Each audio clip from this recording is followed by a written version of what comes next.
Syllabus और previous year questions इनको analyse कर लिया ऑलमोस्ट एक महीना। आंसर राइटिंग के लिए मेरा ये मैसेज है कि जब आप प्रिपरेशन स्टार्ट करें तो don't go behind it. Prelims के तो कहते हैं सी सेट की वजह से नहीं हुआ, तो नॉर्मली मैम क्या लगता है कि सी सेट को उनको किस अप्रोच के साथ जाना चाहिए सी सेट में? जी बिल्कुल, देखिए सी सेट क्वालिफाइंग नेचर में है। मेरी बुक का जो कंटेंट रहा है बहुत ही स्पेसिफिक, मैं एक एक सब्जेक्ट वाइज बता देती हूँ। हिस्ट्री में एंशिएंट हिस्ट्री के लिए एनवायरनमेंट की बात की जाए तो 11th की केमिस्ट्री में एनसीईआरटी एक चैप्टर या 2 चैप्टर्स हैं और 12th की बायोलॉजी में 3-4 चैप्टर्स हैं। Hello everyone, welcome to student. तो सभी हमारे साथ हैं जागृति मैम। आप सभी जानते होंगे जागृति मैम को। तो आज हम मैम की जर्नी जानेंगे कि मैम की स्ट्रगल की जर्नी कैसी रही, और मैम ने सेकंड अटैम्प्ट में ही यूपीएससी क्लियर किया टॉप रैंक के साथ, आप सभी जानते हैं। तो मैम से आज हम बुक्स जानेंगे, उनकी स्ट्रैटेजी जानेंगे और क्या मोटिवेशन का सोर्स रहा, इन सब बातों को हम इस वीडियो में डिटेल में कवर करेंगे। तो अभी तक आपने चैनल को सब्सक्राइब नहीं किया तो चैनल को सब्सक्राइब कर लीजिए, इस वीडियो को लाइक करिए। सबसे पहले आप अपना नाम और एजुकेशन बैकग्राउंड बताइए। मेरा नाम जागृति अवस्थी है। मैंने बीटेक किया है इलेक्ट्रिकल इंजीनियरिंग में Maulana Azad national institute of technology Bhopal से। 2017 में मेरा बीटेक कंप्लीट हुआ और 2017 से 2019 तक मैंने बीएचईएल भोपाल में जॉब की। ओके, सो मैम जैसा कि आप इंजीनियरिंग बैकग्राउंड से आते हैं, लेकिन आपने कहाँ से सोचा कि आपको सिविल सर्विसेज जैसे एग्ज़ाम्स की प्रिपरेशन करना चाहिए? काफ़ी बड़े एग्ज़ाम्स हो जाते हैं और आप एक डिफरेंट फील्ड में आ रहे हैं। जी सर बिल्कुल, जब मैं बीएचईएल भोपाल में नौकरी कर रही थी उस समय मुझे ऐसा लगा कि मुझे थोड़ा डाइवर्स एक सर्विस की तरफ ट्राई करना चाहिए, क्योंकि हम इतने लोगों से मिलते हैं, लेबर वर्क होता है, महिलाएं आती थी बीएचईएल में, और मैं सोचती थी कि मैं इनके लिए क्या कर सकती हूँ। तो मुझे जवाब यही मिला कि क्यों ना सिविल सर्विसेज की परीक्षा दी जाए और मेरा खुद का पोटेंशियल भी इम्प्रूव होगा। Right ma'am. ओके, सो अपनी जर्नी के बारे में बताइए मैम कि आपने कौन सी एग्ज़ाम कब दी और उसका क्या रिजल्ट रहा, जैसे कि आपने जॉब भी करी और भी एग्ज़ाम क्लियर करे हैं आपने। सबसे पहला एग्ज़ाम अगर मैं देखूं तो मैंने जेई मेंस जो होता है एंट्रेंस एग्ज़ाम, मैंने वो क्लियर किया था। फिर मैं एनआईटी भोपाल में पढ़ने लगी। उसके बाद एनआईटी भोपाल में 2017 में मुझे पीएसयूज़ का थोड़ा क्रेज़ था, इलेक्ट्रिकल इंजीनियर थी तो लगता था कि वहाँ पे जाके काम करूँ। तो उसमें मैंने गेट का एग्ज़ाम दिया, इंजीनियर्स के लिए होता है, उसमें मेरी ऑल इंडिया रैंक 51 आई। उसके थ्रू मैंने बीएचईएल भोपाल को ज्वाइन किया। 2017 और 2019 जुलाई मैं काम करती रही और फिर मैंने जुलाई में नौकरी छोड़ करके इस एग्ज़ाम की प्रिपरेशन में मैं लग गई। एग्ज़ाम की प्रिपरेशन का अगर मैं पहला अटेम्प्ट के बारे में बताऊं तो वो मैंने बीएचईएल में रहते हुए ही दिया था। जनवरी 2019 से मैंने पढ़ाई स्टार्ट कर दी थी इस एग्ज़ाम के लिए, पर जॉब में टाइम नहीं मिलता था तो पहला मेरा प्रीलिम्स क्लियर नहीं हुआ। Right ma'am. सो जब आपने प्रिपरेशन करना स्टार्ट किया तो नॉर्मली रिसोर्सेज को लेकर काफ़ी कन्फ्यूज़न रहता है, या फिर कोचिंग ज्वाइन करें ना करें, तो मैम आपने उस टाइम पे कैसे किया, कैसे रिसोर्सेज को कलेक्ट करना स्टार्ट किया या फिर कहाँ से पढ़ना स्टार्ट किया? और जब स्टार्ट किया था तो मैं तो जॉब में थी, तो कोचिंग वगैरह का तो सवाल ही नहीं था, ना टाइम था, और इनफैक्ट उस समय ऑनलाइन भी इतने प्लेटफॉर्म्स अवेलेबल नहीं होते थे। तो मैंने सेल्फ ही स्टार्ट किया। यूट्यूब पे जो रिसोर्सेज रहते हैं उनका यूज़ तो मैं कर लेती थी। फर्स्ट अटेम्प्ट जब मैंने दिया तो मेरे अंदर काफ़ी सारा कन्फ्यूजन था जो रिज़ल्ट में भी दिखा। जब मैंने ये सेकेंड अटेम्प्ट की तैयारी शुरू की, मैंने सबसे पहले अपने कन्फ्यूजन्स पर ही काम किया। मैंने 1 महीने बैठ करके सिलेबस और जो प्रीवियस ईयर क्वेश्चंस हैं उनको एनालाइज़ किया कि आखिर क्या पूछते हैं, कहाँ से पूछते हैं। उससे अपनी स्ट्रैटेजी बनाई और बुक लिस्ट मैंने तभी फिर फाइनलाइज़ की और रिवाइज़ भी की। Right ma'am. सो आपने अभी कन्फ्यूज़न की बात की, तो नॉर्मली स्टूडेंट्स क्या कन्फ्यूज़न करते हैं जो आपने की हैं, उन पॉइंट्स के बारे में बताइए मैम। एक तो ये होता है कि चीज़ें कैसे पढ़ें, करंट अफेयर्स का क्या करें, बुक्स कौन सी पढ़नी है, कितने बार पढ़नी है, बुक्स में भी क्या पढ़ना है, किसको कैसे रिवाइज़ करना है। तो ये सब कन्फ्यूजन थी और ये रहती है ऑलमोस्ट हर एस्पिरेंट को। इसको क्लियर किया, जैसे मैंने कहा कि सिलेबस और प्रीवियस ईयर क्वेश्चंस इनको एनालाइज कर लिया ऑलमोस्ट एक महीना। मैंने जुलाई में छोड़ा था और पूरा जुलाई मैंने बस यही किया है। उससे मेरा एक कन्फ्यूजन क्लियर हुआ। बुक लिस्ट के लिए मैं प्रीवियस ईयर के जो टॉपर्स थे उनका वीडियो देख लेती थी कि उन्होंने कौन कौन सी किताबें रखी हैं, और फिर अपने कन्वीनियंस के हिसाब से उन किताबों में मैंने डिसाइड किया कि मुझे ये पढ़नी है, फिर ये नहीं पढ़नी। ओके, सो मैम अपनी प्रीलिम्स की स्ट्रेटजी के बारे में बताइए कि आपने प्रीलिम्स के लिए कैसे तैयारी की? मैंने प्रीलिम्स के लिए ऐसा शुरू से अलग नहीं तैयारी की थी। मैं शुरू से प्री और मेंस दोनों को मिला करके चलती थी। लास्ट के 3 महीने जब रह गए थे, अक्टूबर में परीक्षा थी और जुलाई से मैंने सिर्फ प्रीलिम्स पे अपना पूरा फोकस डाल दिया। प्रीलिम्स में ये होता है कि मेन तो सब्जेक्ट पढ़ चुके हैं, रिवीजन कर रहे हैं, तो फैक्ट्स बार बार रिवाइज कर लीजिए और मॉक टेस्ट दीजिए। मॉक टेस्ट फुल लेंथ मैंने बहुत सारे लगाए थे, मुझे लगता है मैं 3 महीने लगातार हर दूसरे तीसरे दिन एक मॉक टेस्ट देती रहती थी। तो और मॉक टेस्ट का एनालिसिस बहुत इंपॉर्टेंट है कि आप ये देखें कि कौन सा टॉपिक वीक है, कहाँ गेस वर्क काम नहीं कर पाता। उस तरह की जब आप एनालिसिस कर लेंगे तो आपको बहुत प्रीलिम्स में हेल्प मिलेगी। Okay, so ma'am answer writing वगैरह के लिए क्या करते थे? आंसर राइटिंग के लिए मेरा ये मैसेज है कि जब आप प्रिपरेशन स्टार्ट करें तो don't go behind it. Daily answer writing की प्रैक्टिस उतनी फ्रूटफुल नहीं होगी। आप जब स्टार्ट कर रहे हैं तो प्रीवियस ईयर के जो मेंस के क्वेश्चंस हैं उनको लिखिए। महीने भर में से चाहे आप 10 क्वेश्चंस क्यों ना लिखें, और समझ लीजिए कि कीवर्ड क्या है, discuss, analyse, critically analyse, examine, कि क्या पूछा गया है। उसके हिसाब से अपना क्वेश्चन लिखिए। 10-10, 20-20 मिनट लीजिए क्वेश्चन लिखने के लिए, और फिर उसको ये सोचिए कि इसको बेहतर कैसे बनाया जा सकता था। जब ये प्रैक्टिस आप लगभग 2-3 महीने कर लेंगे और आपने 30-40 क्वेश्चन में इतना ज़्यादा एनालिसिस कर रखा होगा, फिर आपको जो स्ट्रक्चर है आंसर्स लिखने का जो तरीका है वो फ्री फ्लोइंग तरीके से आ जाएगा। जब मेरा प्री का फिर रिज़ल्ट आ गया, उसके बाद मैंने मेंस की टेस्ट सीरीज़ ली और उसमें फिर आप प्रॉपर प्रैक्टिस करते हैं। आयस बाबा की TLP एक सीरीज़ होती है, वो भी लिखी थी। तो ये मेरी स्ट्रैटेजी रही। ओके, सो मैम अगर देखा जाए नॉर्मली स्टूडेंट सी सेट को हल्के में ले लेते हैं कहा जाए, और सी सेट की वजह से जैसे मैं भी बहुत सारे स्टूडेंट्स के इंटरव्यूज़ करता था और अभी भी करता हूँ, तो नॉर्मली देखता हूँ उनके रिजल्ट जब आते हैं प्रीलिम्स के तो कहते हैं सी सेट की वजह से नहीं हुआ। तो नॉर्मली मैम क्या लगता है कि सी सेट को उनको किस अप्रोच के साथ जाना चाहिए सी सेट में? जी बिल्कुल, देखिए सी सेट क्वालिफाइंग नेचर में है और चूंकि ये दूसरे उसमें होता है शिफ्ट में, तो कई बार क्या होता है फर्स्ट पेपर कुछ बिगड़ गया या ऐसा लगा कि एक्सपेक्टेशन के हिसाब से नहीं है, तो कई लोग उसको हल्के में ले लेते हैं। तो पहले तो जब भी आप दे रहे हैं सी सेट का पेपर तो फुल कंसंट्रेशन से दीजिए। दूसरी चीज़ प्रैक्टिस। जो लोग इंजीनियरिंग या मैथमेटिक्स बैकग्राउंड के हैं, आप ये मत सोचिए कि हम सीधे जा कर के वो लिखेंगे, क्योंकि कई बार मान लीजिए पैराग्राफ रीडिंग ज़्यादा आ गई, तो प्रैक्टिस करिए। यदि आप नॉन इंजीनियरिंग बैकग्राउंड के हैं तो देखिए 10th तक की मैथ्स ही पूछी जाती है, तो डोंट रन बिहाइंड एनीथिंग। मेरे हिसाब से उसमें कोचिंग से ज़्यादा अच्छा है कि आप 10th की NCERT ले लीजिए या RD शर्मा ले लीजिए। अगर आपकी ज़्यादा वीकनेस आपको लगती है, डेली थोड़ा थोड़ा रिवाइज करिए। बहुत जेनेरिक क्वेश्चंस हैं, आपको यूट्यूब पे लेक्चर्स भी मिल जाएंगे इस चीज़ के। ओके, सो मैम ऐसे राइटिंग को लेकर भी काफ़ी कन्फ्यूज़न रहता है स्टूडेंट्स में नॉर्मली, तो उसके बारे में बताइए। मैं ऐसे राइटिंग की आपको एक चीज़ बताऊं, मैंने कोई ऐसे की टेस्ट सीरीज़ नहीं ली थी। मैंने ऐसे की पूरी तैयारी प्री के रिज़ल्ट के बाद ही की है। अनुदीप दुरी शेट्टी सर, जिन्होंने टॉप किया था 2017 में जी। मैंने उनका जो ब्लॉग है ऐसे राइटिंग पे, वर्डप्रेस पे है या मुझे याद नहीं आ रहा किस पे, उसमें उन्होंने पूरी ऐसे है क्या, कैसे लिखते, पूरी स्ट्रैटेजी शेयर की। उनके नोट्स भी हैं उसमें, कोटेशंस की लिस्ट भी है और सैम्पल एसेज भी हैं।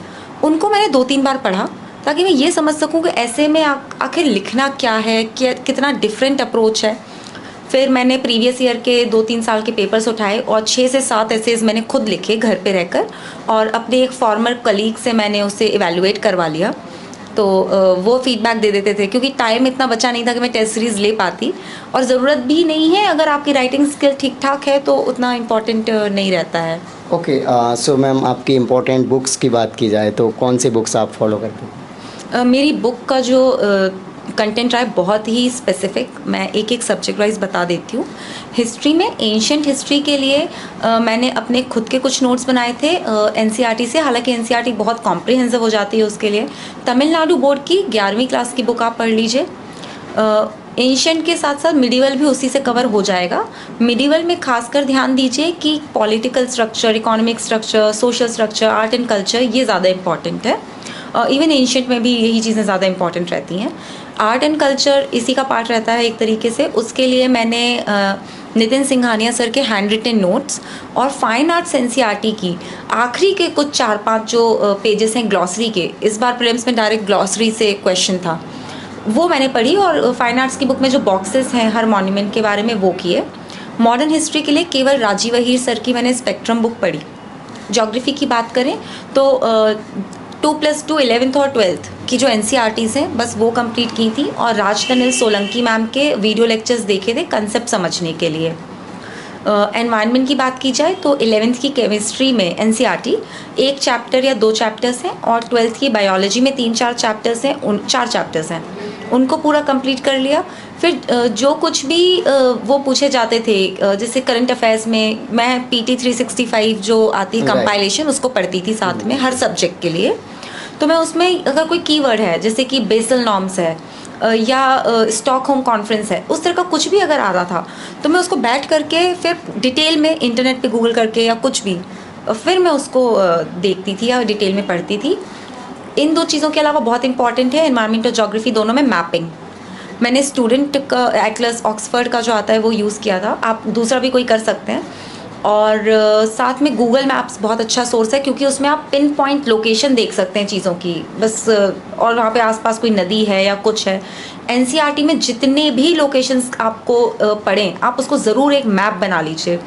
एक्चुअली आई एम प्लानिंग कि जब मैं फ्री हो जाऊँ तो मैं अपने नोट्स को स्कैन करके शेयर कर दूँ, बट वो थोड़ा सा टाइम शायद लगेगा और अभी प्रीलिम्स भी है, तो आप लोग तब तक अपनी खुद की मैपिंग करिए। अगर कोई नेशनल पार्क इंपॉर्टेंट है, न्यूज़ में है, जैसे पन्ना टाइगर रिजर्व है, मध्य प्रदेश में ही है, उसमें केन रिवर बहती है साइड से, तो ये आपको मालूम होना चाहिए। इस तरीके की मैपिंग कर लें। वर्ल्ड मैपिंग भी, वर्ल्ड मैपिंग आप कॉन्टिनेंट बाय कॉन्टिनेंट करें तो वो टुकड़ों में, छोटे छोटे टुकड़ों में टूट जाती है, और राजनल सोलंकी मैम ने भी उसको काफ़ी अच्छा कवर किया हुआ है। ज्योग्राफी एनवायरनमेंट हो गया। पॉलिटी की बात करते हैं, लक्ष्मीकांत और PT 365। मैं बार बार PT 365 या मेंस 365 इसलिए नहीं कह रही क्योंकि ये तो करना ही करना है, वो करंट अफेयर्स का पार्ट हो जाता है एक्चुअली। तो लक्ष्मीकांत और बस उसमें ऑलमोस्ट कवर हो जाएगा। और जो भी मैंने चीज़ें जैसे मेंशन की, मैं एक चीज़ और कह दूं कि जो मैं नोट्स कह रही हूँ, चूँकि मैंने कोचिंग ली हुई थी शुरुआती दौर में, मैं छोड़ के गई तो अगस्त से लेकर के लगभग जब तक कोविड नहीं आ गया, जब तक कोचिंग, फिर तो कोचिंग ही बंद हो गई थी, तो सब आधा अधूरा रह गया। पर जो भी मैंने उस दौरान नोट्स बनाए थे, मैंने इन सब के वो नोट्स भी फॉलो किए।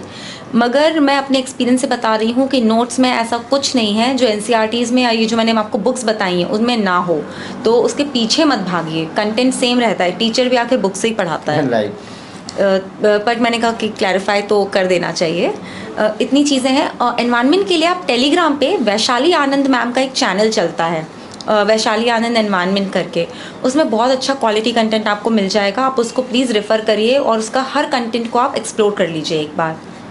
साइंस एंड टेक की यदि बात की जाए तो करंट अफेयर्स से हो जाता है। करंट अफेयर्स को थोड़ा सा डिटेल में, जैसे इसरो का कोई मिशन है, चंद्रयान है, तो आउटर स्पेस मिशंस क्या होते हैं, लैंडर मिशंस क्या हैं, ऑर्बिटर मिशंस क्या हैं, मतलब एक बेसिक बैकग्राउंड तैयार कर लीजिए।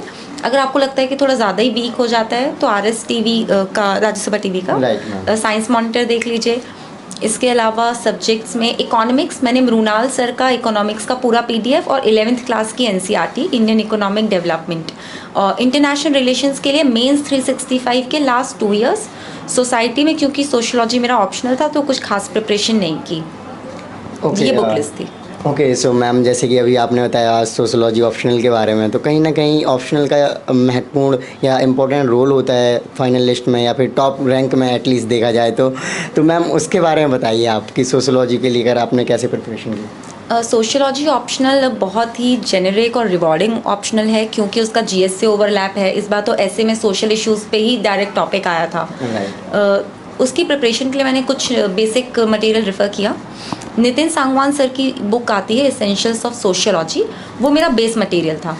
उसको मैं थोड़ा सा कॉम्प्लीमेंट करती थी तो सुशांशु शर्मा सर के नोट्स के साथ, जहाँ मुझे लगता था कंटेंट कम है या थिंकर्स कम पढ़ रहे हैं। थिंकर्स अगर मुझे समझ में नहीं आ रहे होते तो मैं थिंकर्स के लिए इग्नू का BA मटेरियल रेफ़र कर लेती थी, उसमें डिटेल में दिए हुए हैं। पास्ट 13 ईयर्स के क्रॉनिकल IAS के सॉल्व क्वेश्चन पेपर्स, इतना मटेरियल लेकर के मैंने प्रॉपर कंपाइलेशन अपना बनाया। और मैंने ट्रायम्फ IAS की टेस्ट सीरीज़ भी लगाई थी, वो मैंने प्री के रिज़ल्ट के बाद और मेंस के जो मैं प्रिपेयर कर रही थी तब मैंने ली थी। ओके, सो मैम आप टाइम टेबल क्या फॉलो करते थे स्टडी को कंटिन्यू करने के लिए, स्लॉट वाइज बताइए मैम। मैंने क्योंकि जॉब छोड़ दी थी, मेरे पास बहुत टाइम था और यकीन मानिए 2 साल तक लगातार 8 से 10 घंटे मैंने रोज़ पढ़ाई की। और ये मैं सिर्फ टाइम नहीं बोल रही, मैं क्वालिटेटिव बोल रही हूँ कि मैंने 8 से 10 घंटे प्रॉपर पढ़ाई की है। मैं दिन को कुछ टुकड़ों में बांट लेती थी ताकि मेरा मन भी बहला रहे।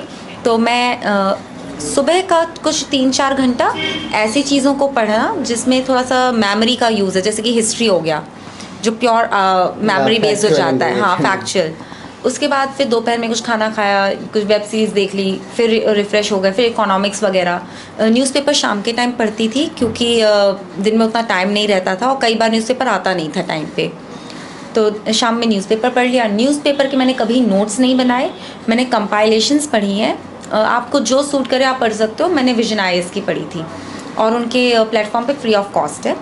इसके अलावा सिविल्स डेली मैंने मेंस और इंटरव्यू में यूज़ किया है, बहुत अच्छा प्लेटफॉर्म है। इसी के साथ एक चीज़ और इन्फॉर्मेशन ऐड कर दूं, मैंने सोशियोलॉजी में स्लीपी क्लासेस एक प्लेटफॉर्म है यूट्यूब पर, उनकी सोशियोलॉजी की लेक्चर सीरीज़ फॉलो की थी, वो वहाँ पे पड़ी हुई है प्लेलिस्ट में, आप देख सकते हैं। इसके अलावा अगर मैं सोचूं तो बस करंट अफेयर्स इतने में हो जाता है। नोट्स इसलिए मत बनाइए क्योंकि कंपाइलेशंस हैं, पीटी 365, मेंस 365, मंथली भी है, तो आप अपना एफर्ट सेव करिए। ओवरऑल ये मेरा रहता था। सो मैम सिलेबस को काफ़ी समझना मुश्किल हो जाता है, तो उसको कैसे समझा आपने? देखिए, सिलेबस को यदि आपको यूपीएससी की जो साइट पे डायरेक्ट है, अगर आपको ऐसा लगता है कि थोड़ा सा मतलब ज़्यादा ही कॉम्पैक्ट है या आप बिल्कुल ही स्टार्टर हैं, तो कुछ कोचिंग इंस्टीट्यूट्स भी हैं जो उसको एनालाइज करके दे देते हैं। जैसे जीएस स्कोर का एक आता है सिलेबस, उन्होंने अच्छे से पॉइंट वाइज फॉर्मेट में थोड़ा सा एक्सप्लेन कर रखा है, तो वो आपको मिल जाएगा, ईजिली अवेलेबल रहता है। आप उसका प्रिंट आउट ले लीजिए, उसको एक बार देख लीजिए। ओके, सो मैम अगर देखा जाए रिवीजन को लेकर स्टूडेंट्स में काफ़ी प्रॉब्लम्स होती है कि एक किताब को अगर स्पेक्ट्रम है या फिर पॉलिटी है लक्ष्मीकांत, तो उसको कितने बार पढ़ना चाहिए, काफ़ी कंफ्यूज रहते हैं। देखिए, मैं आपको ऑनेस्टली बता दूं, पूरी प्रिपरेशन का अगर आप फेस देखेंगे, प्री से लेकर के फाइनल इंटरव्यू तक 10 से 15 बार हो जाती हैं ये स्टैंडर्ड बुक्स, तो मगर मैं उसका तरीका बताऊंगी। आप हर बार पूरी किताब नहीं पढ़ते। जब आप पहली बार पढ़ेंगे तो बस एक फील लेने के लिए पढ़िए कि आखिर ये किताब किस बारे में है। जब आपने एक बार उसका एक ब्रॉड आइडिया ले लिया, दूसरी बार पेंसिल ले करके पढ़िए, तीसरी बार पेन उससे पेंसिल से अंडरलाइन कर लीजिए, तीसरी बार में पेन से हाईलाइट करिए। जब आप चौथी बार पढ़ेंगे तो बस उनको हाईलाइट कर लीजिए एक हाईलाइटर से ही, जो पॉइंट्स आप भूल रहे हैं। आपको कैसे पता होगा कि क्या इंपॉर्टेंट है? क्योंकि आप प्रीवियस ईयर क्वेश्चंस को एनालाइज करेंगे, प्री के भी और मेंस के भी, तो पिन पॉइंट कर सकते हैं। और जब आप 5वीं बार रिवीजन करेंगे तो सिर्फ हाईलाइटेड पोर्शन को रिवाइज करना है, उसमें भी आप स्टार मार्क लगा लीजिए, कुछ टिक मार्क लगा लीजिए। फिर जब आप मतलब सक्सेसिव रिविजन्स छोटे होते जाते हैं। राइट, एग्जैक्टली अगर देखा जाए तो मैम अगर पूरी किताब कहें तो 2 ही बार पढ़नी होगी अगर सही तरीके से देखा जाए, क्योंकि कुछ पॉइंट्स फिर कुछ पॉइंट्स ऐसे करके। Okay ma'am, so students normally क्या होते हैं मैम, स्टडी करते हुए डिमोटिवेट हो जाते हैं, सिलेक्शन देखते हैं हो गया, और मैम आजकल तो ये भी देख रहा हूँ मैं अपने कमेंट सेक्शन में कि सारे इंजीनियर ही सिलेक्ट हो रहे हैं, तो मैम इसके बारे में बताइए थोड़ा। मुझे लगता है इंजीनियर्स के सिलेक्शन का ये है कि आजकल हर इतना, क्योंकि डिजिटल एम्पावरमेंट है कि सभी लोग सभी ऑप्शंस को एक्सप्लोर कर रहे हैं, और इंजीनियर्स तो मेजॉरिटी भी हैं स्टूडेंट कम्युनिटी में, काफ़ी हमारी पॉपुलैरिटी रहती है। 50% से 60% हो सकता है इंजीनियर्स हों जो इस एग्ज़ाम में अपीयर ही होते हैं।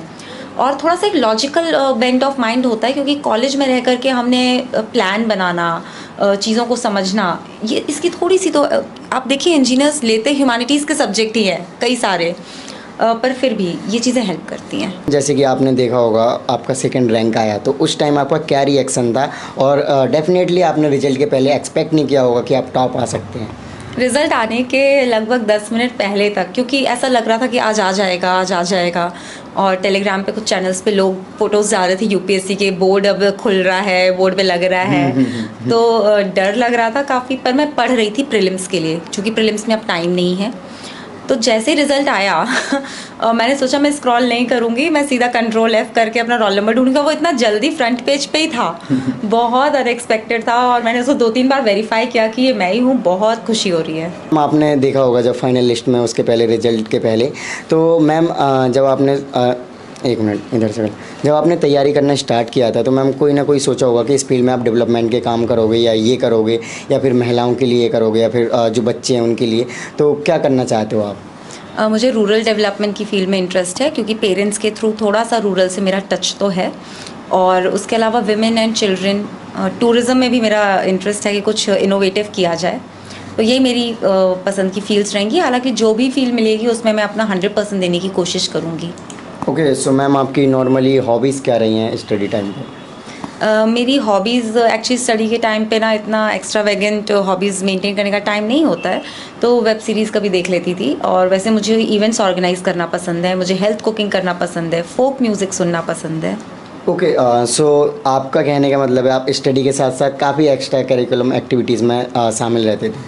काफ़ी ज़्यादा तो नहीं, मेन तो स्टडीज़ ही रहती थी, ये तो पेरीफेरल था, कभी टाइम मिल गया थोड़ा बीच में मन बहलाने के लिए तब कर लेती थी। ओके, सो मैम अगर आपके अकॉर्डिंग देखा जाए तो क्या एक्स्ट्रा एक्टिविटीज़ में रहना, शामिल होना अच्छा रहेगा यूपीएससी एस्पिरेंट के लिए?